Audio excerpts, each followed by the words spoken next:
Good morning, Digit fam. Adam Dowd here, wishing you a happy iPhone Announcement Day Eve, which is arguably more important and socially significant than Christmas Eve, but for some reason, it's not a national holiday. I'm just saying, Americans are weird. But national holiday or not, we are still manning the tech news helm of the SS Digit, so let's set a course, shall we? It is September 9th, 2019, and this is your Digit Daily. Google wants you to use your phone less, which is technically true, but Google wants you to do the stupid things on the phone less and be more productive in general.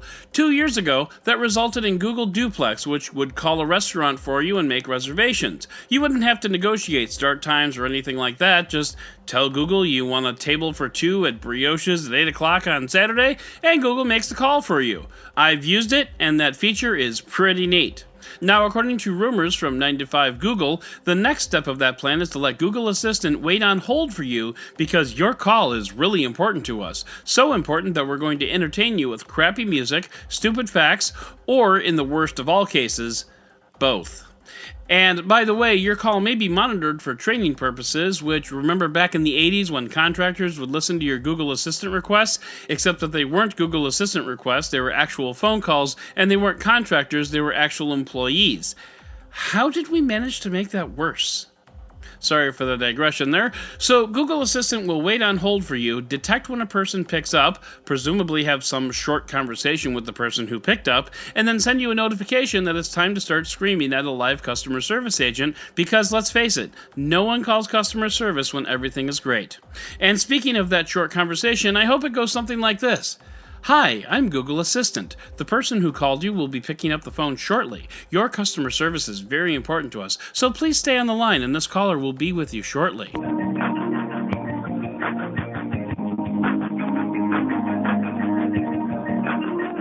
Two fun facts about that clip, by the way. First, the title of that YouTube clip is, quote, really bad hold music, and thank you to YouTube user David Duarte for posting that, but that's like literally all hold music I've ever heard ever. And second, I briefly considered replacing the music news with that hold music for the entire segment until I realized that I actually like my listeners, and I don't want to drive you to a psychotic break. So, getting back to Google, it sounds like this feature won't quite be ready for the public at the Pixel 4 launch. Plus, we don't know if this will be a Pixel exclusive, a Pixel 4 exclusive, or a general release, though the odds are not good on that last one. But overall, this could be the greatest thing to come to Google since, I don't know, Google Maps. I mean, not literally, but it would still be pretty killer. Like, I don't mind talking to restaurant people to make reservations, but I want to kick bags full of puppies whenever I have to wait on hold for more than like 30 seconds. Especially with this.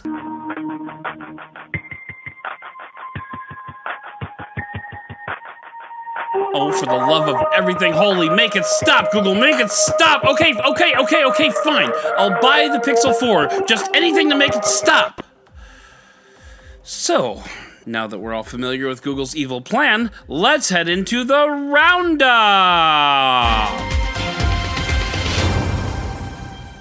Fun fact, despite the fact that Android Authority has awarded its Best of IFA awards and SoundGuys has awarded its Best of IFA awards, and the fact that Android Authority podcast already did its IFA Roundup, and I hope you all enjoyed that in the Digit feed, links to all those in the show notes, by the way, it's important to understand that IFA just started last Friday and still goes for another 2 whole days.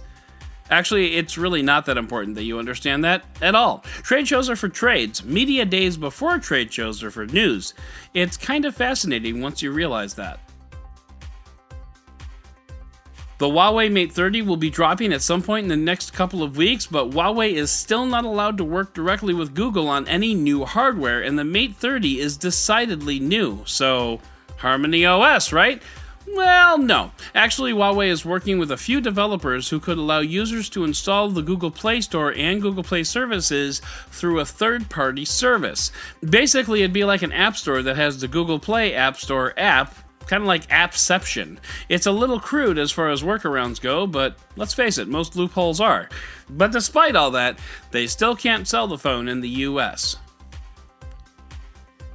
And speaking of Huawei, the Android Authority team went hands-on with the Huawei Mate X, Huawei's foldable phone, and came away quite impressed with the experience. And I don't blame them. It's a really neat-looking phone and has some great ideas, not the least of which is there's no fold gap. Make no mistake, folks, folding phones feel like using the future, and any tech nerd loves that feeling, regardless of how actually useful those products are. Are folding phones the future? That's yet to be seen. But it's going to be fun to find out. You'll remember how we talked about zero-day exploits in iOS last week?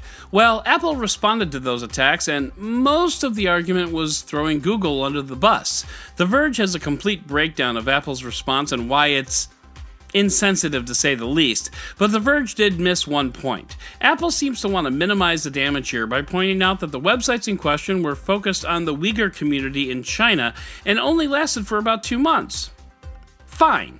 But what neither Apple nor The Verge pointed out is that despite the fact that these exploits only targeted the Uyghur community, the exploits themselves did in fact exist until Google found them and told Apple about it, who promptly fixed them, and they should.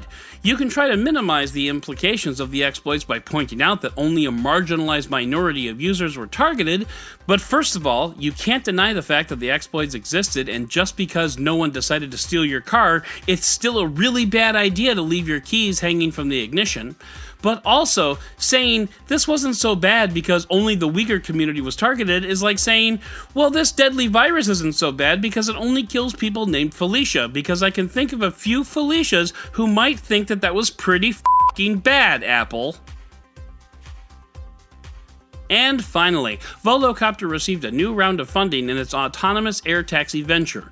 Volocopter seeks to make autonomous air taxis a thing, stating, quote, "Urban mobility needs to evolve in the next few years to meet rising demand. With our Volocopter air taxis, we are adding a whole new level of mobility in the skies." And look, I'm all for futuristic technology. I just got done telling you about the Huawei Mate X. And it doesn't get more futuristic than Bruce Willis and Mila Jovovich flying in an air taxi. But this story is so full of holes, from the autonomous part to the flying part. But we're going to focus on one thing here, just one layer on this whole house of cards. I'm not going to talk about airspace or Jetson mobiles or addressing the need for urban commuting. I'm going to talk about one thing. Landing. Because I don't know if you've been to downtown Chicago, or New York, or Indianapolis, but none of those cities, and I'm willing to bet this is overseas as well, none of those cities have an abundance of landing pads inside city limits. You can fly people all over the city, but there's no place to put them once they get to their offices. So unless Volocopters come with Star Trek transporters, I'm not really sure this idea takes off. Well, actually, it almost certainly takes off, but I'm not sure where it comes down. So that's going to do it for today's Digit Daily. If you'd like to learn more about any of these stories, check out the links in the show notes and subscribe to our daily newsletter on Digit.com. And if you like what you heard, subscribe, leave a review, and don't forget to tell your friends about DigitDailyPod.com. Once again, I'm Adam Dowd, Dead Technology on Twitter, and we'll talk again tomorrow.